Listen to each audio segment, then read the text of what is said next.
people say 3,660 years. They're different estimates, and there's no consensus around it. There are a lot of people that say that that's why we're having global warming, that actually we're having solar system warming because of this body, which has various names. It has names like Nibiru, Hercobulus, Nemesis, Planet X. It's supposed to have caused, the plagues in Egypt and Israel. It's supposed to be, a force that comes into the solar system on a periodic basis and wreaks havoc. Now, I've heard of Planet X and Nibiru. Just to interrupt you briefly, I'm sorry, Alfred, but these were there was a lot of talk of Planet X and Nibiru, wasn't there, during the last year or so? It seems like we were supposed to have some kind of an encounter with Nibiru. Wasn't it last fall? There have been sort of a lot of false alarms, or some people say intentional psyops, and this is a very complex field because there's just a huge amount of misinformation, disinformation in it. There was one boomlet of information that Nibiru or Planet X or Hercobulus. That's kind of the phrase that I like because in that version it's a dwarf star, a brown dwarf star that's like a mini solar system in itself, and it was supposed to have come around 2003. Now that was one version put out by one faction in this field. Then about a year ago, one other commentator says that the U.S. military intelligence agencies put out a disinformation alert to make it seem that Comet Elenin was to try and confuse Comet Elenin with Hercobulus or Planet X, and so that everybody got excited about Comet Elenin, and that was supposed to be a big deal, and then it turned out to be nothing. And according to this person, that was an intentional psyops to get people all excited about this celestial body that was connected to Nibiru or Planet X or Hercobulus. And when nothing happened, then everybody would say, "You see, it's nothing," and that was this whole plan of disinformation. So now that all of these kind of precursors have passed, now once again there's a wave that's starting to happen again, because there are all sorts of precursors and signs. Number one, there is an enormous number of comets that have begun to occur, and it's not these are comets that have come into the solar system, and these are more comets than usual, and they're all coming from the same direction. And it's as though there's some large object which is pushing all these comets in the same direction our way. So there's a group of these comets or rogue planets. It's not just one, then. That's why there's so many different names. Is that what you're hypothesizing here, Alfred?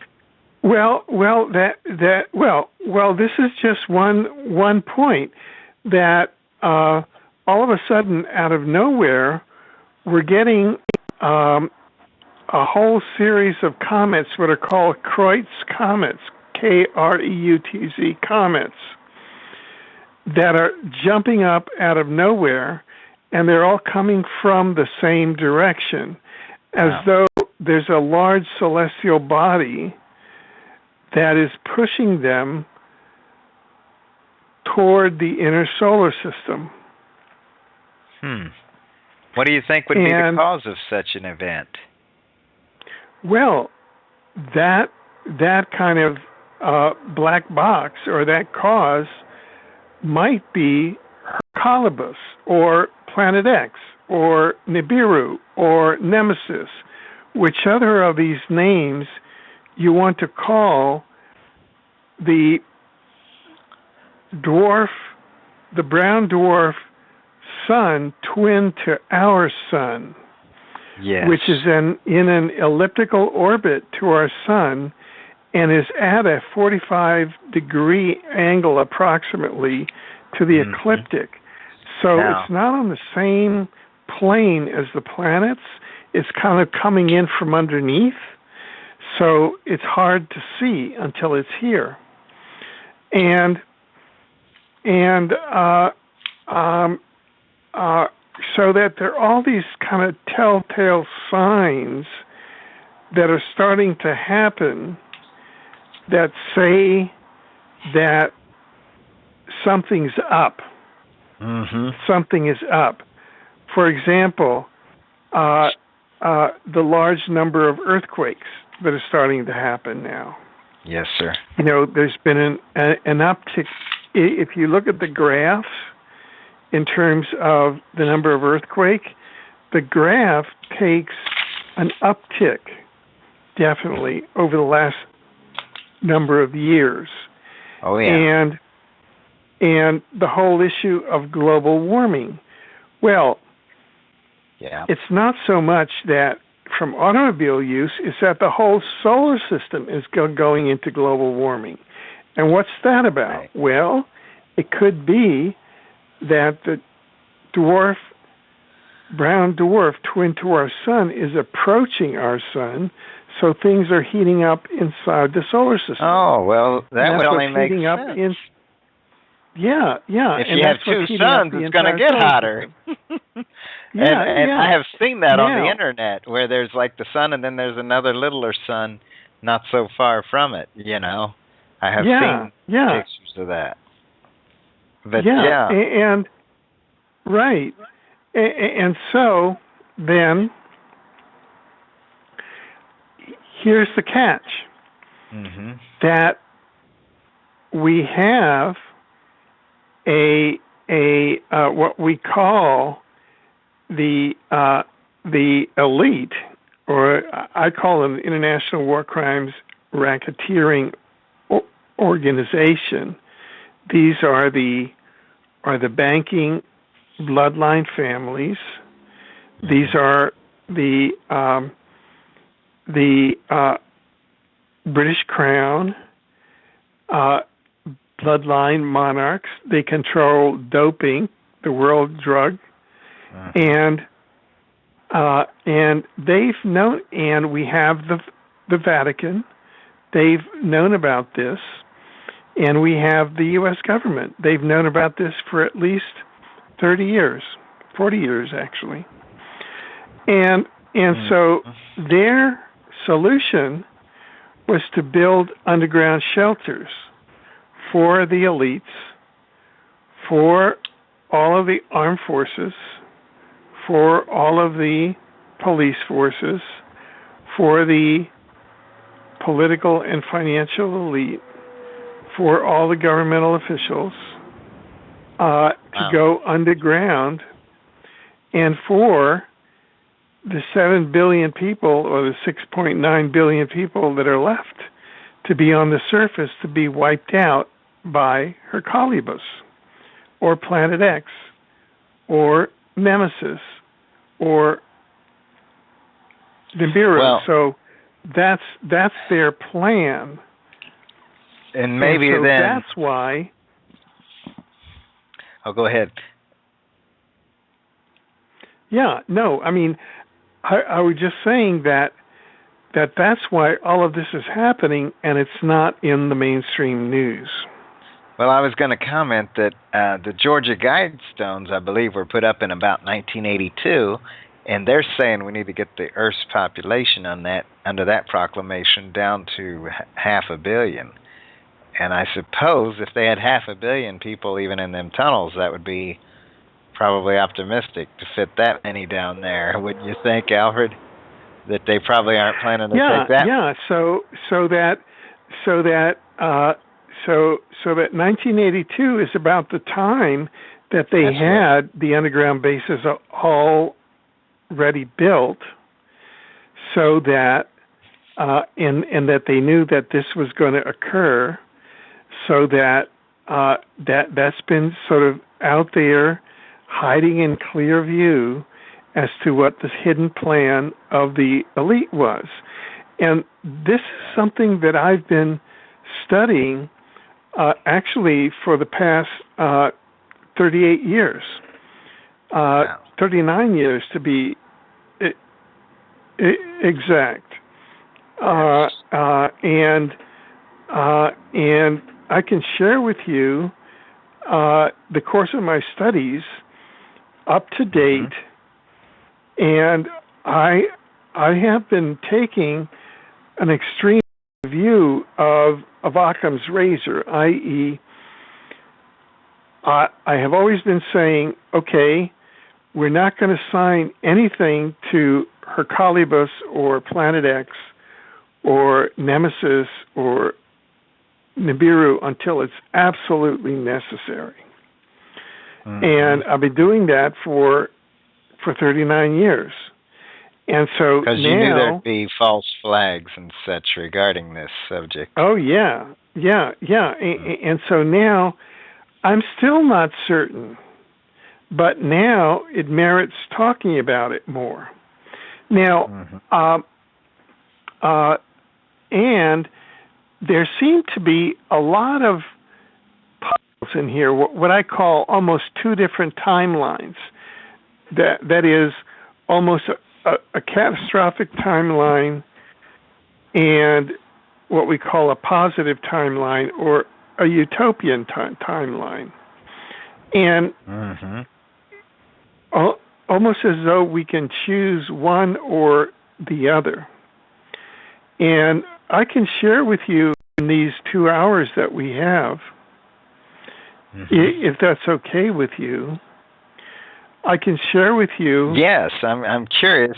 My studies how we would going have a back choice. to 1973. Sorry? I'm sorry? I'm curious how we could have a choice between catastrophic and utopian. Those seems to be at the two extremes of the choosing scale. Yeah.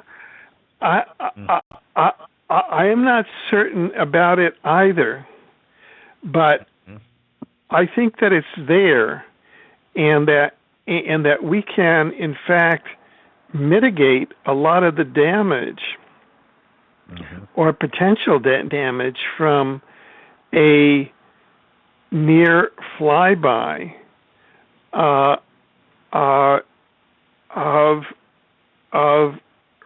Hercolibus or Planet X.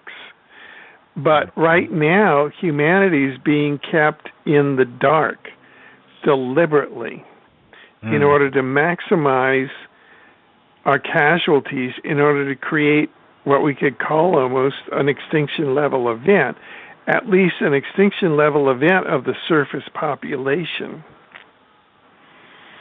Now, going back to the beginning of my studies, this began when I began my research in 1973. This was when I first started studies. I was general counsel of the Environmental Protection Administration of New York City at the end of 1972, and I, began to research in areas outside of the conventional paradigm.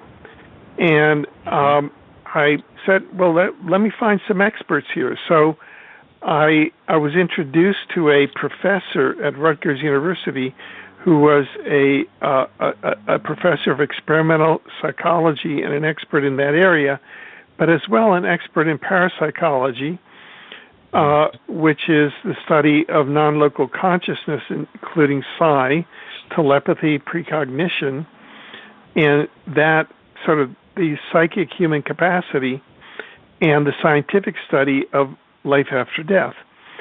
So researching that, I came across the work of an American healer and psychic named Edgar Cayce.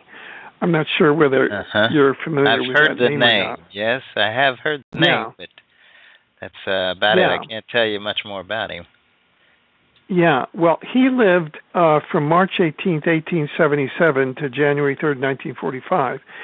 And he is famous for going into trance and healing people at a distance. They would show him a photograph or bring him a letter, and these are thousands of cases. Right.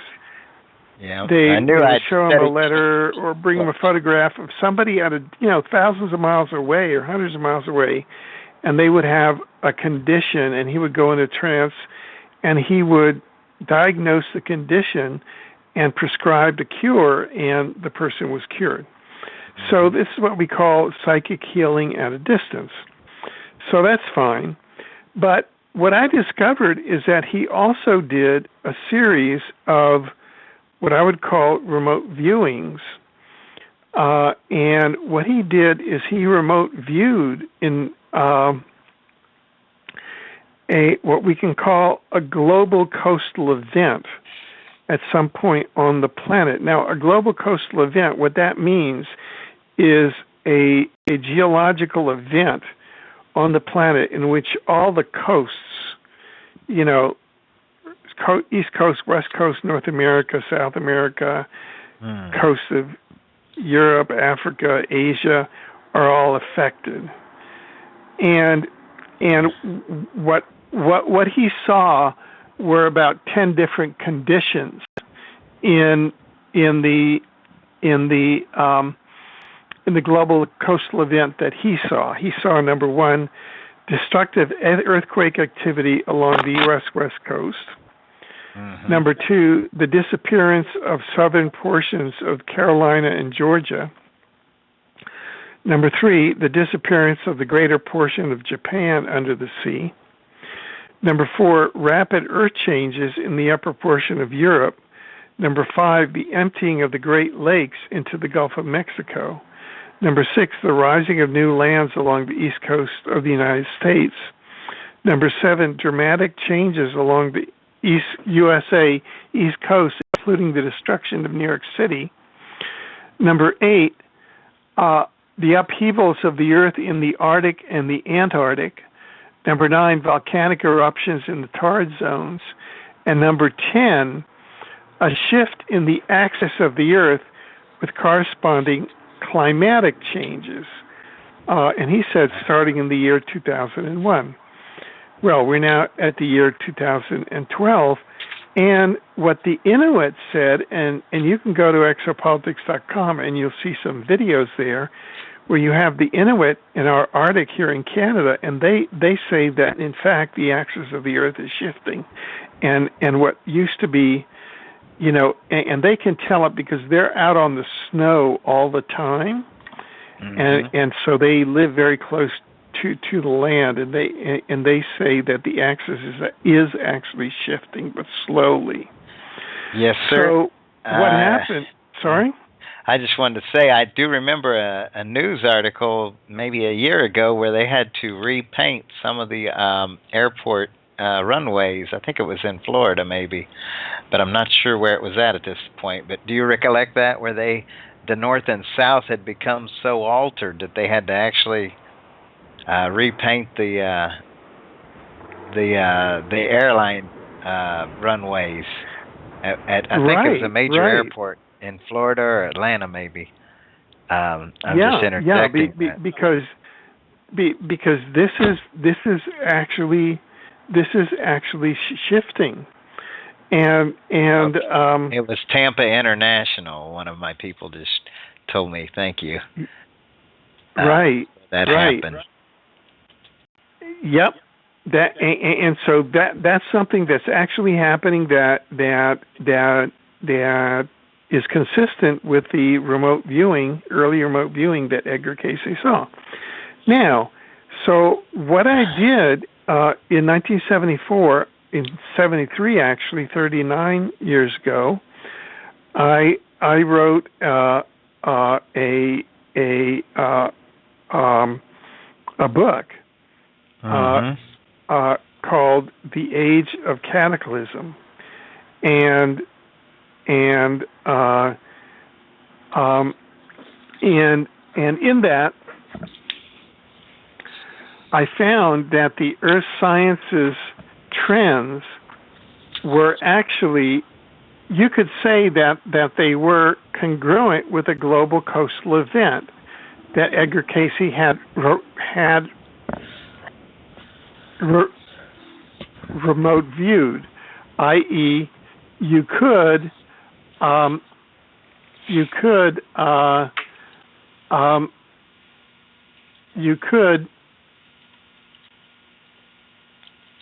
then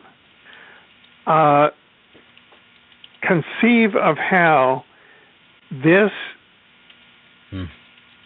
global coastal event came out by looking at geology and seismology, and it would be consistent. And for people who want to read that book, you can go to exopolitics.com. That's www.exopolitics.com, and go to the right-hand menu and click there, and you can download a free copy of The Age of Cataclysm. Now, the last time that we checked, they were wanting something like $150 for a used copy of The Age of Cataclysm on Amazon or something. So you could. It's more than they sold for in '74. No, it sold for like $3.95 or something like that. So what you should do is, what you can do is just go to exopolitics.com, go to the right-hand menu, and click on that link there, and we've scanned it into PDF. It'll take you right there, and you can just download it. And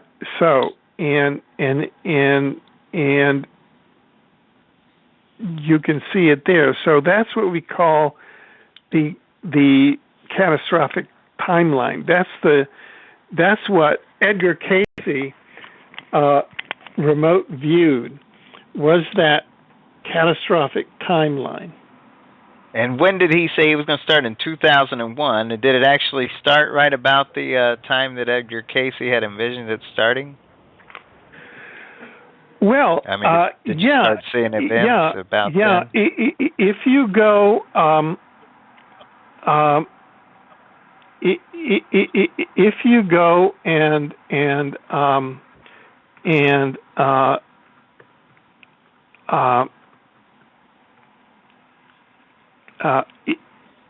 if you go and you download the book, it'll show you, going back to 1974, how his predictions were coming true, even back then.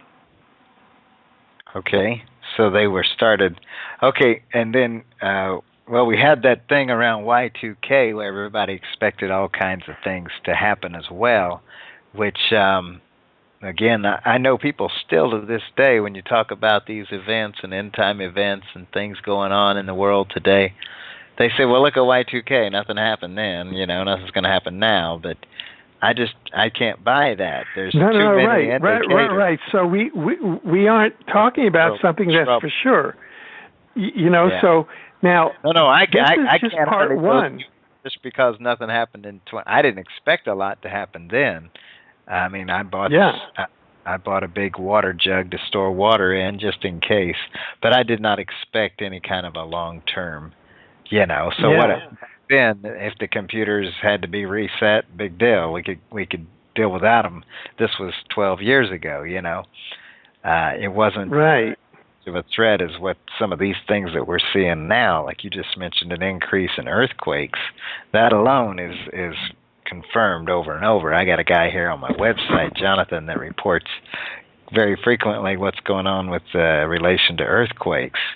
And during my show, it's not uncommon for him to put on there 5.9 in such a place and 6.0 in such a place. Oh, yeah. Yeah.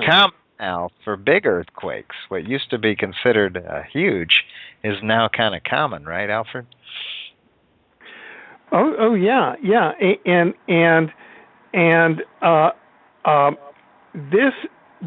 So that then you have to ask, well, why are we having this sudden uptick in seismicity? Now, this is where it gets very tricky. This is where it gets very tricky, because not only do we have an uptick in what I would call natural seismicity, in other words, natural earthquakes, but we have an uptick in what I would call false flag earthquakes, and these are earthquakes that are triggered by environmental warfare using HAARP and other mechanisms. And some of the HAARP earthquakes that we know of, and people can go to our website, it's called ecologynews.com. That's ecologynews.com. And we have documented the major false flag environmental warfare acts, both hurricanes, cyclones, and earthquakes that are used as modes of attack, modes of warfare. Instead of flying over a B-52 and dropping an atomic bomb on a city, you'll drop an earthquake bomb. For example, the 2010 earthquake in Port-au-Prince, Haiti, which killed 200,000 people. That's more people than were killed at Hiroshima or Nagasaki. That was a tectonic environmental warfare bomb, and that was done by HAARP. Wow. I'm getting a slight echo. I don't know how to cure that. I can't hear an echo, to be honest. Oh, now. okay. Well, that's fine. You don't have my show up on another screen on your computer or anything like that. No, I don't. I don't. Because I know sometimes that'll do it. If I have another, up, and I'll hear a double echo. But let's hope that gets better. Or Troy, if there's anything you can do, I'll tell my producer that he's writing me something here. Maybe he's done something to fix that out. Let me see what he's saying. But, okay, he says sorry, so maybe it was something and he's fixed it. Are you still hearing it? No, it's fixed. Good. Yeah. Amen. Thanks, Troy. So we've got these two kind of parallel lines, upticks going. One in what I call natural earthquakes that are upticking, and the other is the false flag earthquakes, which of course is done by the global government, the matrix, the powers that think they be, whatever name you want to use for them, that control the 17 HAARP facilities that worship God, gold, oil, and drugs. That's their version of God. I hadn't heard that before. I've heard of when I went to Korea, they said stay away from SAM, which was sex, alcohol, and money. The money being buying things on base and selling them off base for a profit. They call that black market. I see. So of course sex and alcohol are pretty self-explanatory when you're in a foreign country. But that's what they told us when we went off the plane. They said, stay away from Sam. He'll get you in trouble every time. And then they explained it as sex, alcohol, and money. It's kind of cute. The Army loves girls. That's how come the show goes by RPM, Revelation Per Minute, Radio Preacher Man. It was a double acronym. Too many years working with the service, and in the Postal Service, so I couldn't help myself. Well, then you can see this one pretty clearly. So so we have to factor that out, because they're trying to confuse people also and keep people on edge. We have Hurricane Katrina. That was an environmental warfare attack. The hurricane on Haiti, that was environmental. The cyclone on Myanmar, the earthquake in China. They love to do earthquakes right around the Olympics. The Fukushima earthquake was one, and now right around when George W. Bush came into office, FEMA announced there was going to be 3 major disasters in North America. One was a terrorist attack in New York. Of course, we had that in 9/11. Well, it wasn't a terrorist attack. It was a false flag. The second was a destructive hurricane in New Orleans. Well, it wasn't a hurricane. It was an environmental warfare attack. That was Hurricane Katrina. And they said a destructive earthquake on the West Coast. Well that's a HAARP. Announce these things before they happen if they're not going to be the progenitor of the whole action, or the right. That's why I call them the Federal Emergency Management Agency. In other words, they manage our emergencies. If you get my meaning, and so that means that everybody's waiting for this false flag earthquakes that's going to happen on the west coast of the U.S. And a colleague of mine, independent scientist Lorraine Murray, told me that she was traveling just outside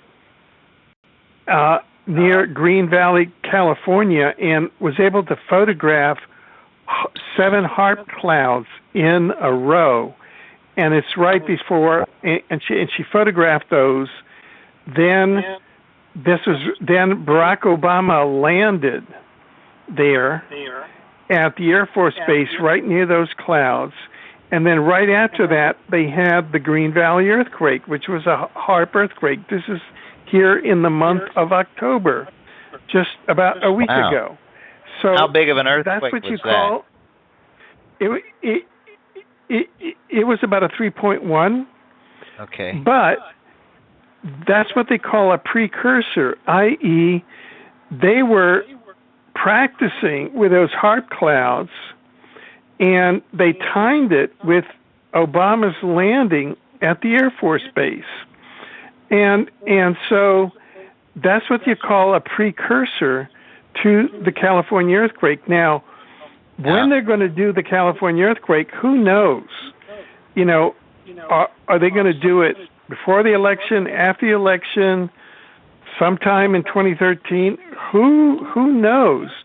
But it's there, and they've announced it. They announced 9/11, they did 9/11. They announced Katrina, they did Katrina. So they're announcing. That's kind of an elite thing. They like to announce what they're going to do ahead of time, I've heard. I had Lindsey Williams on, and several others that have said that, and it's like, I don't know. What happened to that element of surprise? I don't know, but I guess that's not how they operate. No, this is this is part of, it's like masonry, It's like we control every aspect of your being, and this is what we're going to do to you, but you don't know when. You follow me? So you're always on edge.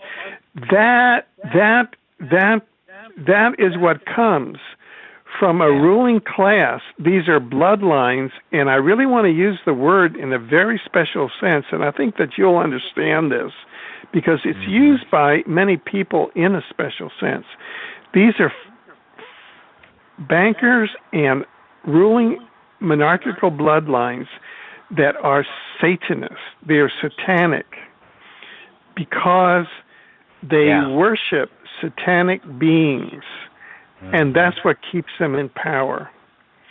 And that is a satanic way of going about of things, and that's what they do.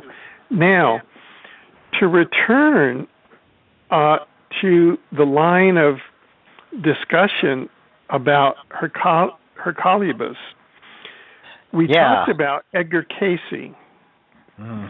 We talked about Edgar Cayce and his early premonition, or his early remote viewing of the global coastal event. Well, there's a second data point that we have, and that is the 1971 DARPA Chronovisor time travel probe of 2013.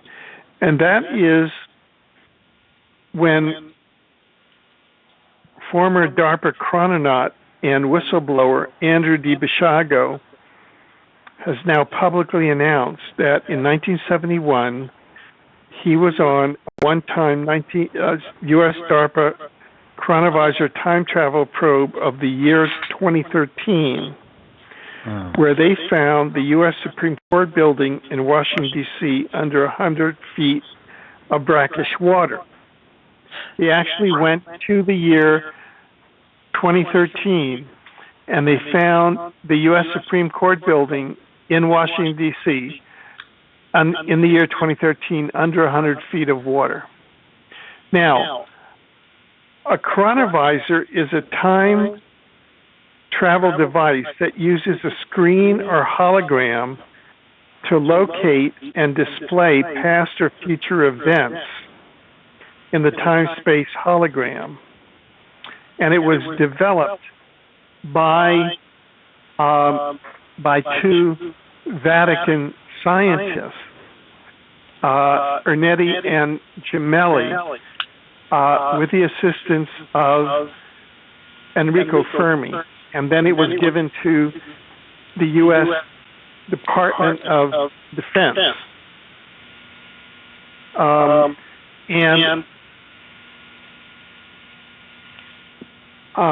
So that after the chronovisor probe, Andy says that he was being debriefed by the lieutenant commander in the U.S. Navy intelligence, who became so nervous that he spilled his glass of water and lit up a cigarette. Oh, yeah. So what was he nervous about, Alfred? Tell me again. What made him so nervous that he would... I mean, I guess... because there he was in 1971, and they were telling him that in 2013, the U.S. Supreme Court building would be under 100 feet of brackish water. It would mean that all of Washington, D.C. would be under 100 feet of water. Wow. Okay, so that would, I guess, make you a little concerned, but with it being, 42 years into the future, he personally probably stood a good chance of being on to the other side by then, eh? As far as he's still alive. But his job was concern for the state of the nation. Yeah. I.e., if the United States is going to have its capital under 100 feet of water, that means that you're going to have a global coastal event. We're going to have to call it, at the very least, United States Atlantis. Yeah. It means that, that at the very least, you probably have a tsunami, perhaps from these cliffs in Portugal and in the Azores falling off and a tsunami coming over, or you could have a Hercolubus Planet X Nemesis type event, where you have the global coastal event, which was envisioned by the psychic Edgar Cayce. Now, what Andy Basiago says, however, is that chronovisors are not reliable because they don't identify absolute futures, and that you might go back a second time and you get a totally different future. And in fact, they had to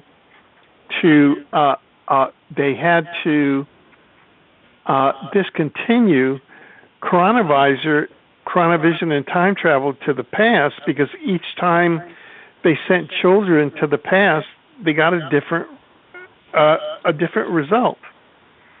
Yeah. Now, but this is the rub, is that in 1971, the defense attaché to Project Pegasus was Donald H. Rumsfeld. And that's in what year? 1971. Rumsfeld, and yeah. He's been around. And exactly. And Rumsfeld was also a member of Nixon's cabinet, President Nixon's cabinet, in 1971. So that what very likely could have occurred is that the data from Project Pegasus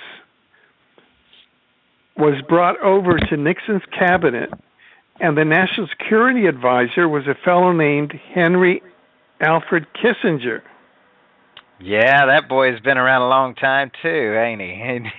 Yeah. So that way there would have been an executive decision which would have resulted in what we have now, and that is approximately 174 deep underground military bases around the world.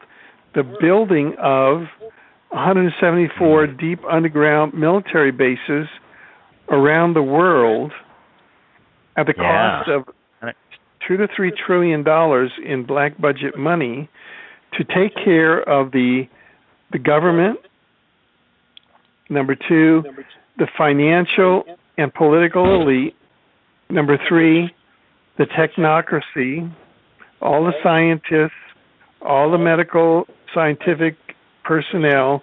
Number 4, the entire defense establishment, all the armed forces. Number 5, the entire police force, etc. Wow. So now the U.S. has 174 deep underground military bases that are ready for Herculeus that they believe is going to cause this global coastal event that they saw through their probe through Project Pegasus. Now, let's go to a third piece of data as if that weren't enough. Yeah. And this brings us up to a Farsight Institute report. And the Farsight Institute report is of what happened in the year 2010. And this was conducted by Dr. Courtney Brown, who put together the largest number of military-trained remote viewers in history for the year 2013. And they chose 8 targets around the world, including one of their 8 targets was the U.S. Capitol building in Washington, D.C. Remember the 1971 DARPA chronovisor chose the Supreme Court building, which is right across the street from the U.S. Capitol. Well, this chose the U.S. Capitol. And what they found was the following. Approximately 39% of the remote viewers in the Farsight Institute study identified a catastrophic timeline in 2013 with solar flares, large meteors, tsunamis, worldwide coastal inundations, and mega catastrophe. This 2013 catastrophic event, which happened in June of 2013, is congruent with the profile of the global coastal event, remote viewed by Edgar Cayce while in psychic trance, as reported in my 1974 book, The Age of Cataclysm. Mm-hmm. Okay. Now, you're mentioning 8 targets around the world. Yeah. So, I want to ask you real quick, if I can. If Washington, D.C. would be under 100 foot of water, that might affect all of the East Coast. I guess we could kind of assume I might better move to high ground or something. Yeah. I mean, basically, people are recommending the following: that you're at least 1,000 meters, 1,000 to 1,500 meters above sea level. Mm-hmm. Yeah, I've heard that. If possible, 1,000 miles inland. Wow. And so your safe lands are basically going to be in your Rocky Mountain areas. And that's not much. People. That's not much of the U.S. when you think about. Well, I mean, put it this way. No, I would say 1,500 miles in altitude and 100 miles inland. Okay, now you said 1,500 meters above sea level. Yeah, 1,500 meters above 1,000 to 1,500 meters above sea level, and 100 miles inland. Oh, 100 miles inland. Okay. Yeah, 100. I thought you said 1,000 miles inland. No, okay. 100. 100's more doable, sure. Yeah. Okay.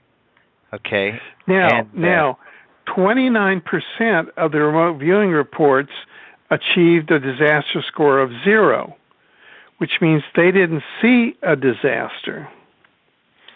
So what Andy Bishaga said is that, look, we could have gone a second time, and we could have just, instead of seeing Washington, D.C. under 100 feet of water, we could have seen the U.S. Supreme Court listening to a case, with lawyers arguing. Yeah. And so it may have been like a vision of something, and it may have had another meaning. It may have not necessarily meant that the Capitol was going to be underwater. What it is that may have been a timeline, which is not an absolute time. It's not the timeline that's going to happen. Mm-hmm. And 39% of the remote viewers saw the catastrophic timeline, but 29% of them had a zero score. Mm-hmm. Did not see it. So these things aren't cast in stone. So what we're saying is that, like you said, did Y2K happen, or is Y2K going to happen? Is Hercobulus coming? Is Hercobulus Planet X, Nemesis, Nibiru coming or not? Now, why do they call it? The answer is. Oh, okay. Go ahead. The answer is because those are the different names that it has, and people call it by different names. Okay. And so at this stage, we don't know if it's coming or not, because there's evidence for it, and then there's evidence that it might not happen. There's some evidence. For example, we had one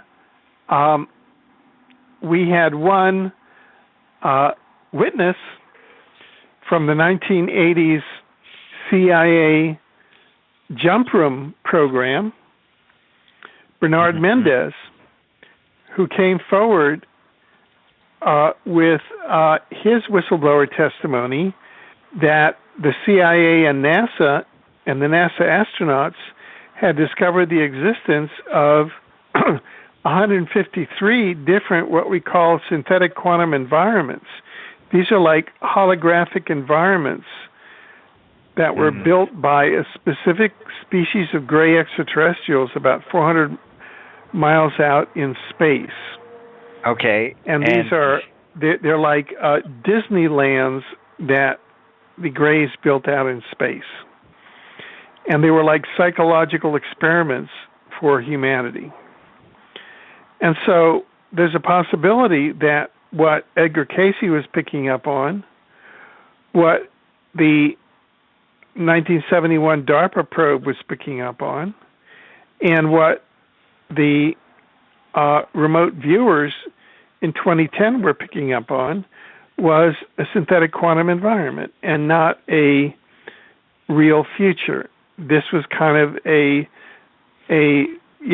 psychological warfare game by the Greys on humanity, which actually forced the human elite it diverted them into building $3 trillion worth of deep underground military bases that are now useless.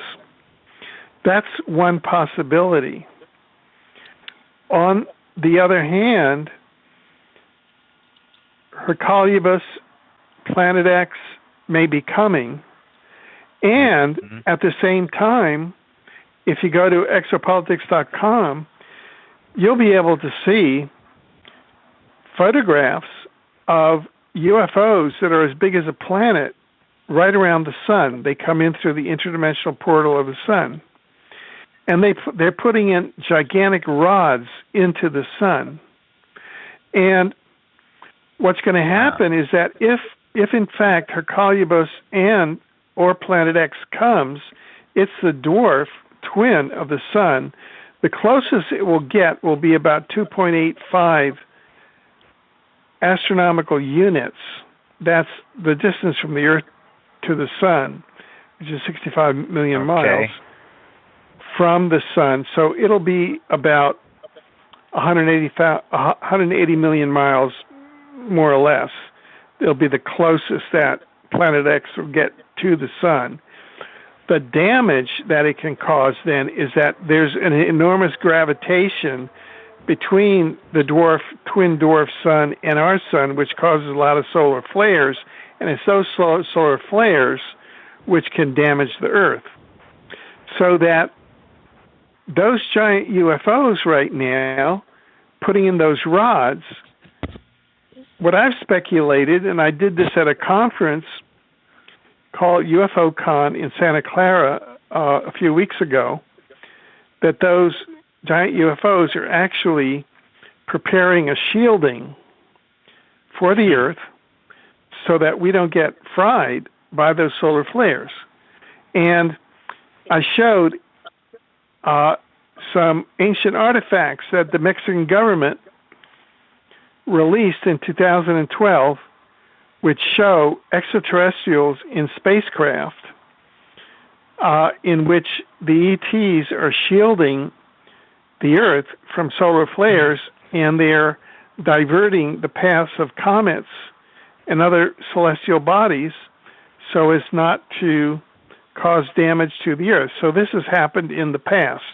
So they're hypothesizing that there are alien grays shielding the Earth from this second sun so that it doesn't burn us all up prematurely. Okay. Yeah, so that we would be protected. Yeah. Okay, we're gonna have to hold that thought, Alfred, and we'll pick it up right there after the break. I'm gonna write that down. Okay. I'll just make a note: Grays protecting Earth, because I wanna talk about that a little more. And we'll be back, ladies and gentlemen, for the second hour of Revelation per Minute after this short break. And get yourself, Alfred, if you need something to drink or anything, then you've got 3 or 4 or 5 minutes here. All right, we'll be right back, ladies and gentlemen. And in that day they will mourn. In that day they will.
They may not be okay right now, my blessed Lord, but woo, won't be long, ladies and gentlemen. Won't be long. We are back live and on the air with Alfred Weber here on the Radiation Per Minute broadcast. All right, Brian, say what you're saying and don't mumble, right? You're a radio preacher, man. You ain't supposed to mumble when you're on the air. Okay, you're right, folks. Anyhow, we are back with Alfred Weber, and he is the author of well, he's the originator of the concept of exopolitics, and he is with us tonight. And he has a new book coming out in 2013 called Dimensions. But we are actually taking a look at tonight, because of the events of the world, we're taking a look at some of these things that are going on with Planet X, Nibiru, the twin sun, Comet Elenon, whatever you want to call this event, folks. But some people have seen this twin sun, and they are pictures on the internet. And a friend of mine who was one of my early guests on the show, Daniel from Holy and Pure, he actually showed some video of like this sun where it was like the 45 degrees from the other sun, which Alfred has talked about tonight. So with that said, that's just to fill anybody in who's coming in for the second hour. We've talked about a lot more than that. You can catch it on the archives if you missed the first hour. But we want to get on back into what we were talking about. We were talking about alien grays, the potential that they might be protecting our atmosphere with reflective shields, I guess, Alfred, to say anything better, which I have my theory on alien grays. Anywho, well, we don't know that in fact the intelligence behind these very, very large spacecraft, some of them are as large as planets that are now big, photographed around the sun, and there's increasing traffic of spacecraft around the sun. In fact, just yesterday, SOHO, the NASA's telescope around the sun, blocked out photographing the sun, and there was a lot of speculation that they probably blocked it out either because Hercolibus, Planet X Nibiru was visible, or because there were just too many large spacecraft there, and they didn't want people to be publishing that. But these large spacecraft seem to be carrying out operations on the sun.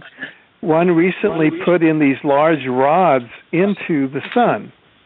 So how can they withstand the heat of the sun at that close proximity, Alfred? Well, you see, this is the great paradox, because our conventional 3D science is at a certain level, and we know from the physicist Nassim Haramein that, in fact, for our solar system, the sun is a singularity. It's an interdimensional portal into our solar system, and we have photographs of these large craft coming into the solar system through the sun.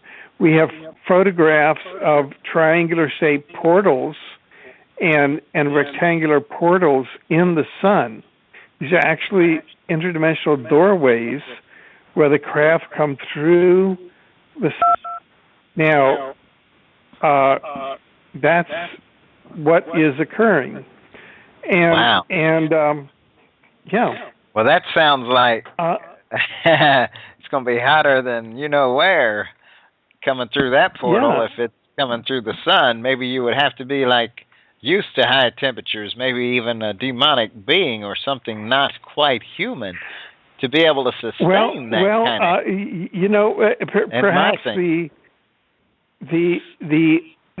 physics, you know, for example, our black hole at the oops, oh boy,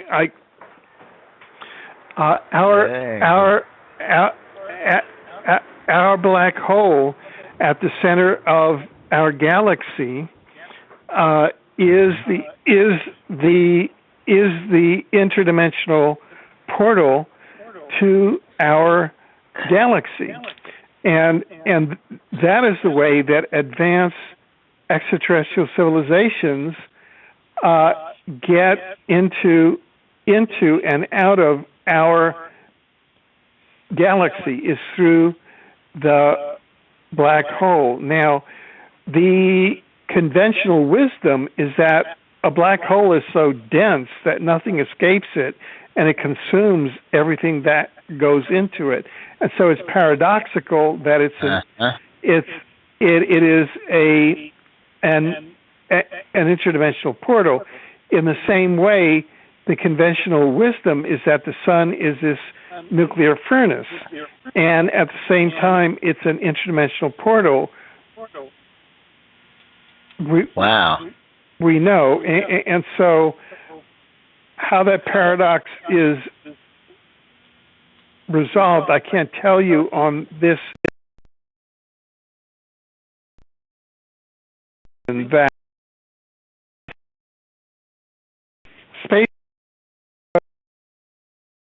and out of the are not those temperatures. Wow. In the same way that the spacecraft entering our galaxy through the black hole are not subject to the extreme gravitational pressures of the black hole. And perhaps that's a dimensional issue, that you just go up to another frequency outside of the third dimension of time-space, and that's how you get through these portals. I cannot provide an explanation on this program for that. Okay. Well, then I guess we'll have to go on and just discuss other things, such as a couple things. A question: when your dogs barked, somebody asked what kind of dogs they were, and I told them I'd ask you. Oh, yeah. Well, no, that's Seven. Seven is our little papillon. A papillon is a small dog, and they're called papillon, which means butterfly in French, because if you look at its ears look like a butterfly, and Seven is our executive assistant. So whenever anybody comes to the front door, Seven is sure to go and greet them, and that's what happened then. He went to the front door to greet whoever was coming in. I see.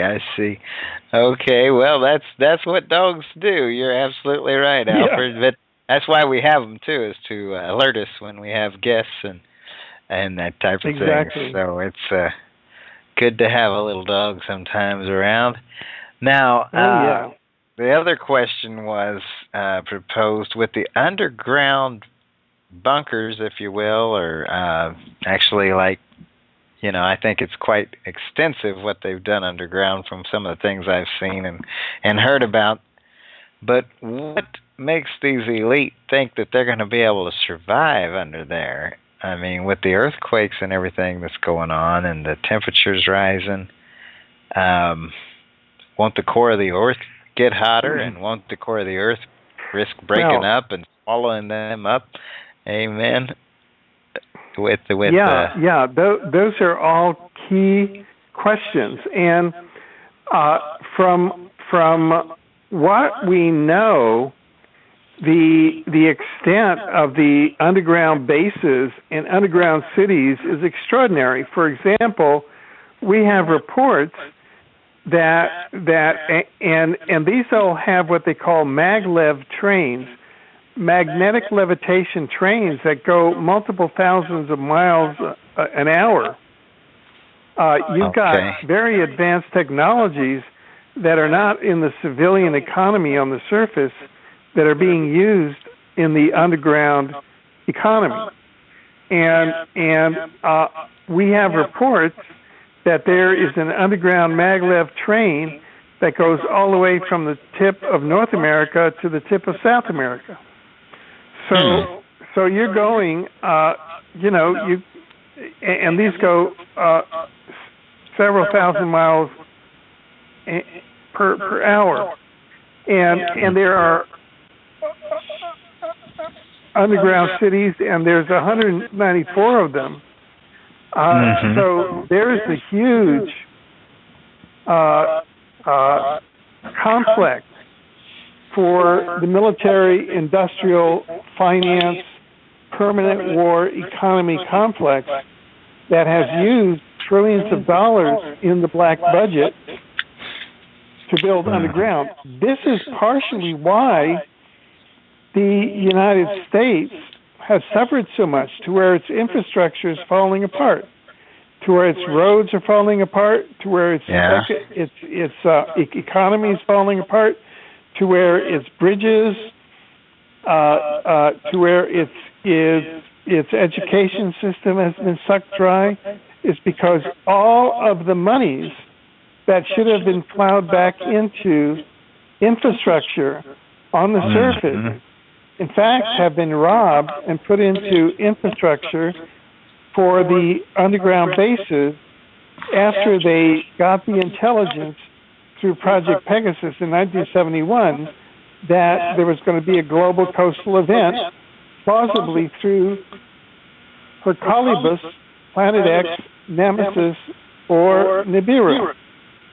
And did they not think that it could be that infamous return of Jesus Christ that was prophesied in the Bible?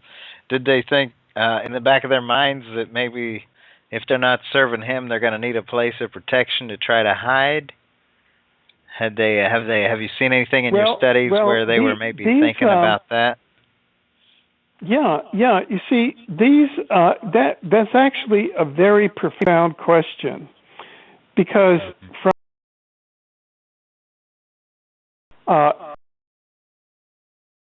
advise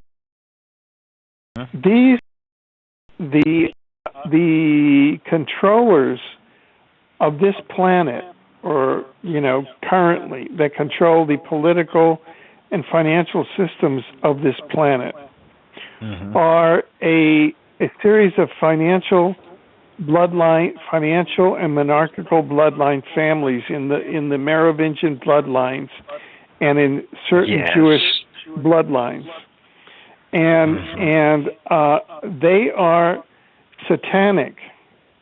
They are satanic Jewish. Not all Judaism is satanic. I want to say that these are specific satanic. It's more like the Zionist Jews, or there's another word I'm thinking of. These are Ashkenazi or something like that.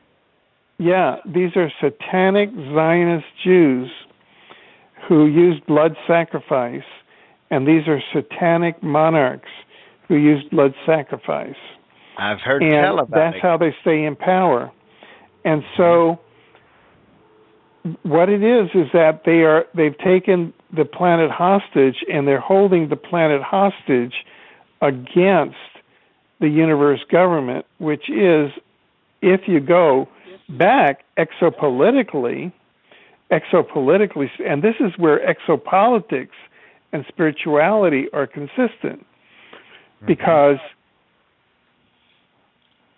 there was a rebellion in this sector of the galaxy against the government, which you could call the government of Source, or the government of Christ, or the government of God, and that has come down to, on this planet, the situation where these satanic Zionist families represent the satanic stronghold on this planet. And that's why, for example, Jesus Christ incarnated on this planet 2,000 years ago was as part of the liberation of this planet. And that is part of a process which is occurring now. So you're right. Now, this is a point where religion, spirituality, and science are starting to converge, and exopolitics is that social science which begins to explain a lot of these things. Yes, I heard this the other day. That is a quote. I read it in, it said if you believe something about religion that believes science is not relevant is not wise, something to that effect. If your religion doesn't, because science, everything typically from the Bible can be explained scientifically. The things that have happened, yes, they happened. Yes, they were prophesied in the Bible. I don't doubt the Bible for one moment, but the things that have happened can be explained scientifically, and I think the things that are going to happen in the future will also have things leading up to their cause and effect situation there, such as you're talking about underground bunkers and things where people are going to be hiding thinking they're going to be safe, quote unquote. But now there's scripture in the Bible that says in the end times that the persecution, the things will be so bad that these men will be crying out for the rocks to fall on them. And I would hypothesize that if they're in those underground bunkers, they're going to be like, just let them fall in on us because we can't take no more of this. Because the pressure from the Antichrist is going to be so great, Alfred, the persecution, if you will, on all of mankind and the judgment of God that will be being poured out in the last half of the tribulation will just be more than man can take. And there's scriptures, Alfred, that even say that a man will want to die and won't be able to die, and that's in the same vicinity as this rock's falling. And I don't have my Bible right here with me. It's over there somewhere, but I just didn't bring it over here when I came to the... It's in Revelation. There is some thought to take the concept of the tribulation. There is some thought that if in fact there is a Hercolubus Planet X flyby, and if in fact there would not be the intervention of the extraterrestrials to shield the Earth, that there would be a tremendous tribulation because of the fire and because of the toxic red substances coming from this brown dwarf star and the poisoning of the water, i.e., everything that has been stated in the Bible in some sections. Wormwood, it talks about prior flybys. It talks about something landing in the water and poisoning the water. Wormwood, it's called, which I would hypothesize is probably a rogue planet or an asteroid or something to that effect. Yeah. You see, there's a whole science now, or a whole school of thought, that tracks Planet X, Hercolubus Nemesis, by decoding biblical prophecy. Right. And it decodes certain passages, like the Wormwood passage, saying that has to do with Planet X. There's also alternative passages where they said, no, Wormwood really meant Chernobyl and Fukushima. But you know how biblical prophecy is. In other words, many people have different interpretations. But now, there, in those people who study Planet X from a Bible prophecy point of view, they study it. They use things like the Wormwood passage to show that Wormwood passage is talking about Planet X. There's also a thing called the Colburn Bible, which you may have heard of. I have heard of that. With Marshall Masters. What the Colburn Bible? what the Kolbin Bible is that they say that there was a parallel Bible to the Old Testament made by the Egyptians, and they made that Bible right after one of the most destructive passages of Planet X, and that Bible survived up until somewhere in 1500s or so in England. There was a copy, and then one of the English kings sent to destroy it. But they were able to protect parts of it, and parts of it remained. And that they have some remaining parts of it which are parallel to parts of the Old Testament, which talk about the old passages, the old flybys of Planet X. So that if you want to study Planet X or Hercolubus, not from the scientific point of view, but from the biblical point of view and the prophecy point of view, you can study it from that point of view too. And the wormwood passage is sort of your starting point. Yes. It's interesting that and one of my folks are like, yeah, let's trust the Egyptians. Yeah, the Egyptians, boy, they've been a mess, really, ever since the Exodus, where the Jews were freed from their 400 years of slavery. I don't think Egypt's ever fully recovered from that incident, and I don't know that they will. I think that they're still kind of got a serious grudge against God, probably because of that event, wouldn't you say? Because they just were so devastated. Yeah. You know, from an exopolitics point of view, some of the research shows that the predecessors to the pharaohs were the Anunnaki ETs, who had what we call cone heads. And that is that they have these conical skulls. They have these I have seen skulls. that. Yeah, and that is why the pharaohs and even Queen Nefertiti wore this conical headdress. Yeah, I also saw the movie Coneheads too. That was funny. With Dan Aykroyd. Yeah, that was. Oh yeah, sure. And and you know, so they were using humor to make a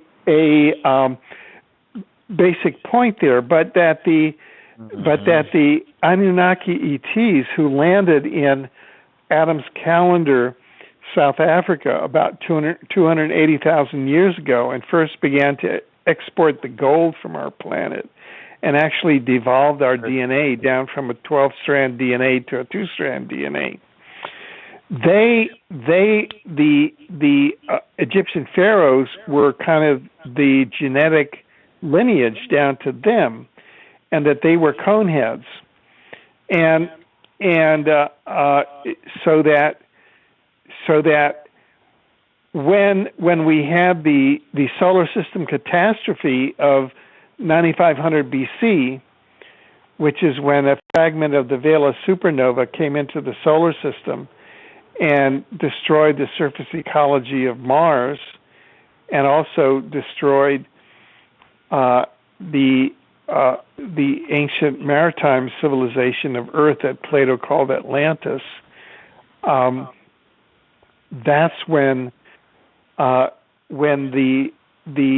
sort of the old Egypt, the old interplanetary society. See, prior to that solar system catastrophe, Earth and Mars were a single interplanetary society under the Egyptian pharaohs, and so they suffered a major blow there.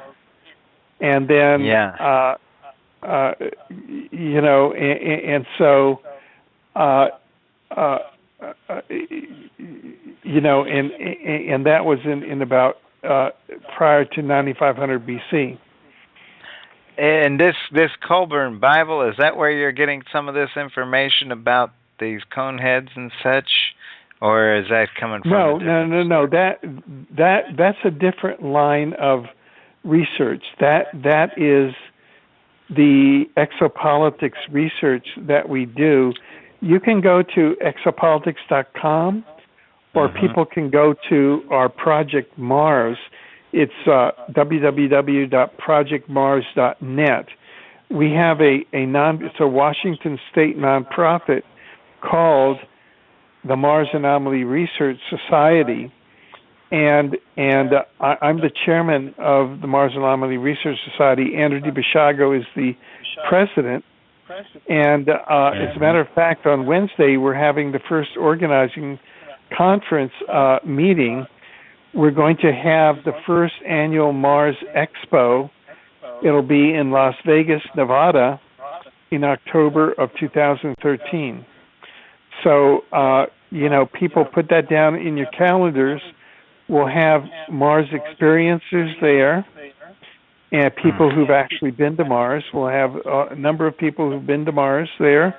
We'll have. You're talking astronauts or astroprojectionauts? Which one are you? I mean, that's a little. That's a little play. I love to play with the words. No. These are called chrononauts. These are people who have teleported to Mars and back. So my joke was actually applicable when I said astronauts or astroprojectonauts. How do you like that word? Yeah. Yeah, no, right. They have actually teleported to and back from Mars, and this will be in Las Vegas in October of 2013. This will be an annual event. We're having the first Mars Expo in Las Vegas in October of 2013, and you can go to our website, projectmars.net or exopolitics.com, and there are over 150 papers there with text and photographs. You can see photographs of Egyptian artifacts on the surface of Mars, things like the sarcophagus of an Egyptian king on the surface of Mars. And you go, oh my God, how did the sarcophagus of an Egyptian king get onto the surface of Mars?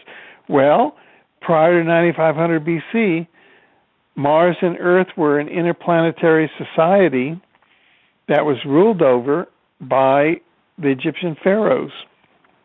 Wow. And that's why you have a planetary culture on Earth and a planetary culture on Mars.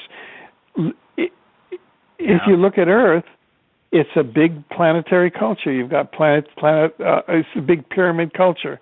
You have pyramids in Egypt, pyramids in Mexico, South America, pyramids in China, pyramids in Eastern Europe.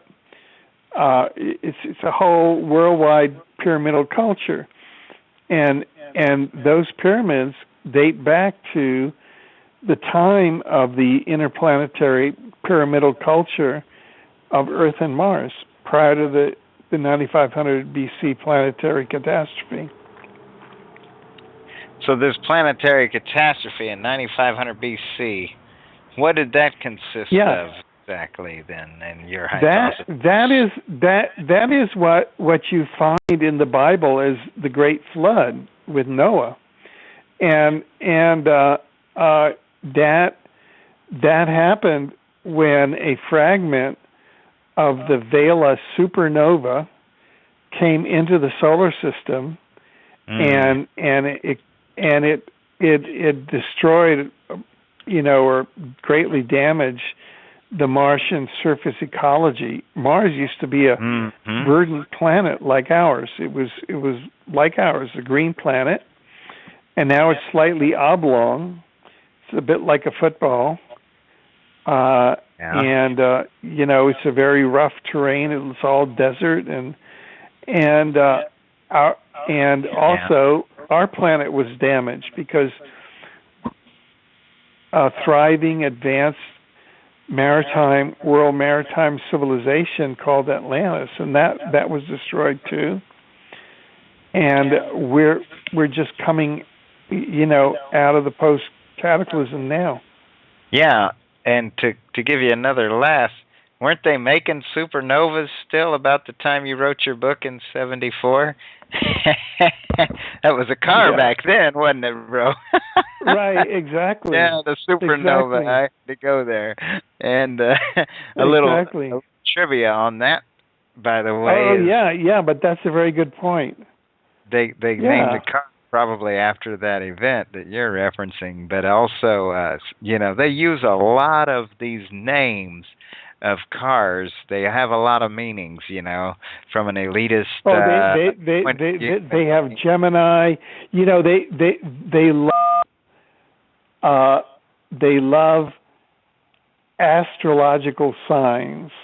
Yeah, and they like, as you said, to tell us ahead of time what's going to go on down the future. So there's a lot of this kind of stuff in movies, commercials. Now, also, I've noticed that lately the automobiles have gotten into spiritual materialism, because I saw a car that was called, I believe it was called a Soul.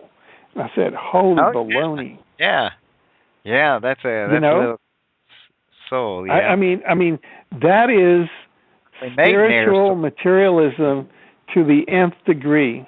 I've got my little, I forget which automobile manufacturer was doing it, but it was like, the Soul. It was Kia. I've got my little Soul here. Kia Soul, and that's a Korean car. Yeah, the Kia Soul. Made near Soul. Yeah, but I mean, that is the ultimate in spiritual materialism. See, what they should have done is they should have spelled it Seoul, like the city that's in Korea, since it's a Korean car. Oh, right. Could have called it the Korean Soul and gave it that fancy spelling, and it probably would have sold even better. Those people would have been like, "Oh, I like that, how they spell Seoul." Most people wouldn't realize that's a city in Korea, and they'd be like thinking that was weird to be weird, and they would think it was cool. That's right. That's right. Probably would have sold even more with the fancy spelling. Exactly. Just a hypothesis on my part. I guess we can. Yeah. No. Well, you can see, Brian, we've covered a lot of territory today, but it is a territory, I think, that has a bit of meaning to it, because we have shown some real possibilities here. That is, we don't know whether or not we're going to have this celestial body, this twin dwarf star, coming in. I mean, there's positive, there's evidence for it. That could actually be wormwood. It could actually be the wormwood of in the Bible that we're beginning to see coming into our atmosphere. And also, you mentioned way early in the first hour about something that's pushing these planets, if you will, comets into the atmosphere. Yeah. And my thought on that, Alfred, was, how most planets have a ring of little comets and planets around them, right? So my hypothesis was, if a large planet is entering our atmosphere and these things are starting, could these be like part of that ring that's around the big planet that's maybe coming into the atmosphere? Yeah. I mean, that's what came to my mind when you said it's as if something is pushing in. That would only make sense. And while I got you on the line, somebody said something, or I read something recently about Venus used to have, I think, a bunch of, like a ring around it or something, and now it doesn't have as much of a ring around it anymore. Have you heard anything about that? That those planets? Yeah, but right. This be some of that could be, yeah. that these planets? No, I mean there are a lot of changes to the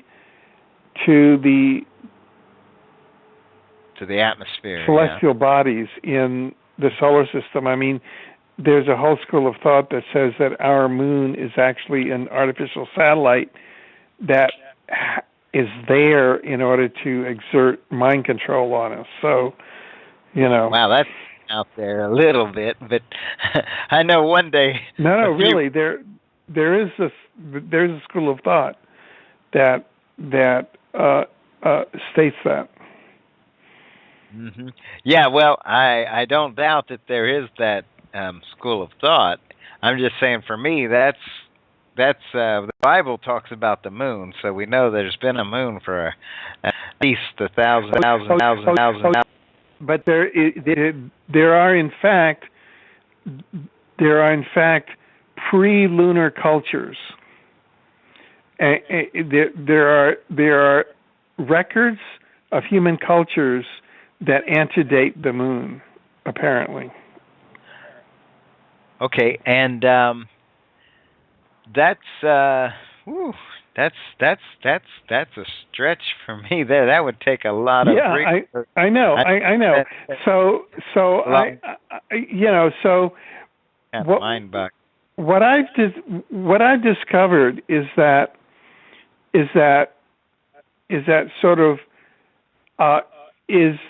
exopolitics research in astronomical areas like Planet X is wild and woolly. And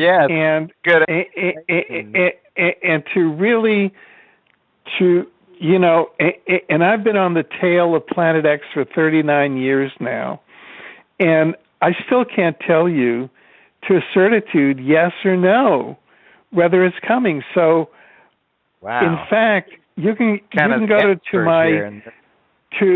my desktop, to my computer desktop, and the major file that I have for Planet X is for and against Planet X.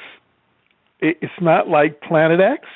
It's for and against Planet X, because I don't know what's going to happen. And the space that I'm holding is that if it's going to happen, then what I'm looking at is the activity of all these planet-sized UFO spacecraft that are putting rods into the sun and conducting operations around the sun, which looks like they're preparing to shield us against it, because they are concerned with they're concerned about our civilizations. They have a protective relationship with us. They're kind of our elder brothers or our progenitors. And so I'm not going to, be here and start panicking and that's what I meant by the positive timeline. I.e., you can have the catastrophic timeline, which says, Wormwood is coming, Planet X is coming. It's called Planet X, it's called Wormwood, it's called Nemesis, it's called the Destroyer, it's called all these names. But at the same time, through exopolitics, we know that we have these other forces that look like they're trying to help us. So I'm trying to show the evidence for the positive. Now, we know that the bloodline bankers and the monarchs have built 194 deep underground bases where the financial and political elites are going to go underground, where the entire armed forces are going to go underground, all the bankers, all the police forces, all the medical personnel are going to be underground. We aren't going to have doctors. We aren't going to have hospitals. All those personnel are going to be underground. So they'll just blame it on Obamacare and say they all retired, but they're really underground. Yeah, the doctors, you can't afford to practice up here anymore. So this is way beyond, the 2012 election and Obama, Romney, and beyond any particular country. This is like planetary, and this is in the realm of God. This is in the realm of Source, and so we like to include him here at the Cuban Network. We sure don't want to exclude God from our topics. Amen. And I appreciate you giving him that out and giving him that place, in exopolitics where you try to tie it together rather than excluding God and only running with the alien agenda, because I think he plays a big part in what we're seeing happening. It's tends to be prophesied in the Bible, and I believe that these men having their underground bunker hideout cities, if you will, and I've heard they're quite extensive, is for a reason, because I'm telling you, the elite knows, man. They've been worshiping Lucifer, as you mentioned, and they kind of have a clue as to where we're at in time. I think the devil has been around a long time, Alfred, and so he knows the timeline, right? And if the Bible's going down like it says it's going to come down, then the devil's doing everything he can to snooker and swindle these elite into thinking that he's going to be their saving grace. And these tunnels underground and cities underground is probably his little carrot he's dangling in front of him, like, this is your saving grace, folks. Kind of like we believe as Christians, we believe at the Christians United Broadcasting Network that the Lord is our refuge. He's going to take us up out of here, which is a whole nother thing. Because I think we might have mentioned that last time you were on about aliens being blamed for the rapture of the Christians, and how that everyone believes in aliens, and they could easily say, aliens took these people and took these dead people out of the ground. You've probably studied that somewhat, over the last 39 years. Have you, I'm sure, made a connection? Well, there's a whole, put it this way, the Earth has been the subject of a number of predatory races. For example, the Draco reptilians and the Orion Greys. And we have the 2002 Roper poll, in which 2% of American adults have stated that they feel that they've been abducted by extraterrestrials, namely Greys. And if you take 300 million, 2% of that is 6 million people. So that's a sizable number. That's a lot of people. Yeah. Who believe they've been... Wow. And that was done in too. Now, have you seen an increase in the amount of people claiming that they feel like they've been abducted by aliens? Because I think that's on the rise now, isn't it? No, actually, the abduction phenomenon is something more of the 20th century, something more of the post-war era, and the 80s and 90s, and then it's more on the decline now, because what has happened, see, the Draco reptilians and the Orion Greys, you could say that they're more the, quote, demonic races. And what has happened is that the upper dimensional ethical human races, like the Pleiadians, the Alpha Centaurians, and those who are in the Galactic Federation forces, have gotten together, and they're beginning to clear a lot of the planet out. This is the positive timeline side, and that is that this planet was actually timelined for takeover by the Draco reptilians and the Orion Greys, sometime between the year 2000 and 2050. And this was in a 1964 U.S. intelligence report, allegedly. Now, that is not the case, because they have been beaten back, and people can go to exopolitics.com and go to the right-hand menu, and you'll see a menu item called Galactic Governance, and you can read the articles there that'll give you some of that background. And so we are under a lot of protection by the upper dimensional ethical extraterrestrials. And that's what gives me a lot of faith that we're on a positive timeline, even with Wormwood even if Wormwood is coming up, because we have the evidence of these large-scale UFOs that are putting these rods into the sun and taking other measures that would protect us against the large-scale solar flares. Now, I haven't seen, and I don't study as extensively as you've been doing, but I haven't seen anything else or heard anything else about these aliens putting rods into the sun. I may have heard a smidgen about it somewhere. Yeah. Somehow, not real. Well, you see, what I've done is just to make it easy. Is that Ryan? Is that we've started various Facebook groups, and so we have a Facebook group called 2013 Dual Sun Mystery. And people are welcome to join it. And you can go into that group right now. Just go to Facebook, and you'll see the video of the UFOs putting those rods into the sun last week.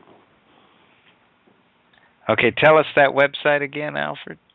Yeah, just go to Facebook, and then go to the search function in Facebook and look up a group called 2013 Dual, D-U-A-L, Sun Mystery, 2013 Dual Sun Mystery. Ask to join that group. I'm the administrator of the group. I'll let you right in. And that group is dedicated toward the study of wormwood, or the study of, Planet X.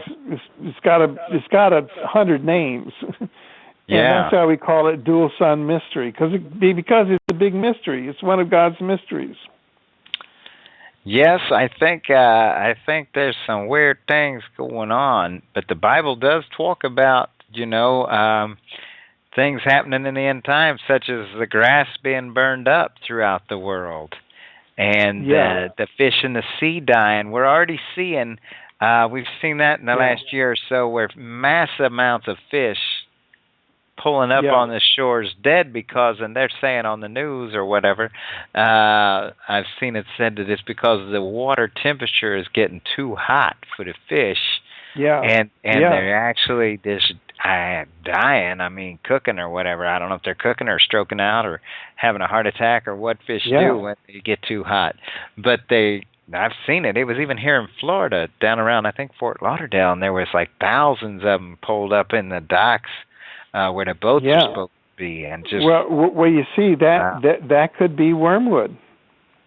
Well, Yes, I think what we're seeing is the heating of the water. They've actually said, and also I think we're going to see. Someone told me a couple of weeks ago that next year is going to be even hotter. One of my guests said next year is going to be even hotter. So what we're seeing is the grass and the trees and everything. If they keep getting hotter and hotter, they're going to be more and more flammable, which means lightning. And then from that point of view, that means that Hercolobus, Planet X, Wormwood, Nemesis, the destroyer is approaching. That's why the Earth is getting hotter. I see all these things coming together. Also, the lightning storms are greater and more severe and more common than they've ever been. And when you start drying out the grass, these from the heat and from the sun and the second sun, if you will, the baby sun, the mini-me sun. Hey, we're all into the movies tonight. But you got the sun and you got mini-me sun, I guess. But these things are corresponding to heat up the earth and to dry out the surfaces of the earth. Land is drier than it's ever been. A lot of our land is under drought conditions where it's just cracking up from the dryness. So, right. I think that I can appreciate your studies for the last 39 years, Alfred, because they're absolutely backing up what we believe our Bible, our Judeo-Christian Bible, has taught us, that these things are going to come to pass. And when you think about Fukushima and the oil spill from the Gulf spill and these kind of things, that was my hypothesis after the oil spill, even before Fukushima, was that oil and those aspersions that they're putting in the oil to clean it up are going to evaporate into the atmosphere. And now I could hypothesize that maybe some of the radiation from Fukushima even, these things are evaporating when the water evaporates and getting up into clouds and being moved here and there. And then when it rains, wouldn't you think that trees covered in oily substance from rain that was transported from, say, the Gulf of Mexico, you see my theory here, that as it rains, substance is going to dry on those leaves, and especially if you've got rising temperatures, and then you got lightning striking. I can tell you a week and a half ago, I saw lightning that absolutely made my jaw drop. It was so severe and looked like it went from heaven to earth. I mean, it was looking like touchdown, baby. I mean, I was driving my car in this storm, and I was like, a couple of times, literally, I could not help it. I guess my mouth just dropped open in awe of that lightning. It was that magnificent.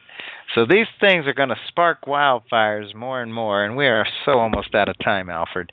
But I'm just saying, that was my hypothesis, and I think it bears some chance of being true, that the trees and the ground is going to be saturated with unclean rain, if you will, based on some of the disasters that we've seen. And it's just going to be I'm afraid the earth is going to burn one day if we ain't careful. Just a thought to leave you with. But tell us again, I want you to announce your websites and such again where people... Well, we're at exopolitics.com, and I'd just like to say that we're promoting the positive timeline, and that's based on exopolitics, which is source-oriented, and which includes the entire multiverse, which is cooperating, we believe, and we believe we can show this through science, to open up a positive pathway for humanity in the future. Yes. Whew. Well, I think we're about out of time, Alfred, and I want to thank you for coming up on here and sharing a bit about this. Thank you very much. And I like the idea that, you're tying in science and Bible prophecy. I think that I would encourage you to continue your work, and I wouldn't put I'm not putting too much hope in the gray guys protecting us so much. Oh, yeah. No. I'm afraid they could turn on us. 90 seconds. No. It's not the grays that are doing it. I'm talking about the large-scale UFOs that are around the sun.